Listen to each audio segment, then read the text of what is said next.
અને આ તરફ ભાવનગરના મહુવામાં ફાટ્યું છે, જ્યાં મહુવામાં 7.6 ઇંચ વરસાદ ખાબક્યો અને સિહોરમાં 5 ઇંચ વરસાદ વરસ્યો છે।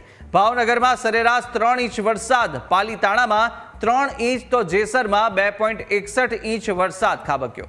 મહુવાના ખેડૂતો ચિંતામાં મુકાયા છે।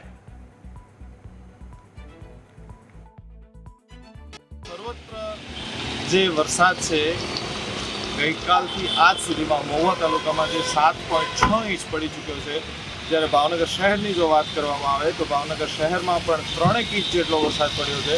ત્યારે હું આપને આ દ્રશ્ય દેખાડીશ ભાવનગર શહેરના છે કે જ્યાં હજી પણ ઝરમર વરસાદ ચાલુ છે અને લોકોને રેઇનકોટ ને છત્રી રાખવાની જરૂર પડી છે, લાઇટ ચાલુ રાખવાની જરૂર પડી છે। વાદળી વાતાવરણ છે અને આપ જોઈ શકો છો કે અહીં પણ પાણી ભરાયા છે અને જેવી સ્થિતિ સર્જાઈ છે। જ્યારે ભાવનગર જિલ્લાના અન્ય તાલુકાની જો વાત કરવામાં આવે તો અન્ય તાલુકામાં પાલીતાણામાં 5 ઇંચ, શિહોરમાં 5 ઇંચ વરસાદ પડ્યો છે અને શિહોરની જે ગૌતમી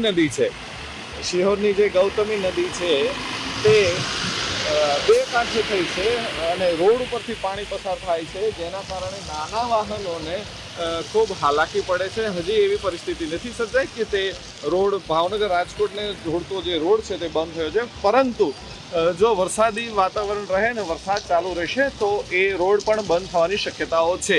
જ્યારે અન્ય તાલુકાની જો વાત કરવામાં આવે તો ત્યાં ભાવનગર તાલુકો અને પાલીતાણા તાલુકામાં 3 ઇંચ જેટલો વરસાદ છે, જ્યારે જે જેસર છે તેમાં 2.6 જેટલો વરસાદ પડી ચૂક્યો છે। તો આપ જોઈ શકો છો કે જે શહેરમાં જે છે તે 3 ઇંચ જેટલો વરસાદ ભાવનગર શહેરમાં પડ્યો છે અને અહીં પણ વરસાદી વાતાવરણ આજ પણ યથાવત છે। ન્યૂઝ કેપિટલ માટે સિદ્ધાર્થ ગોગારી।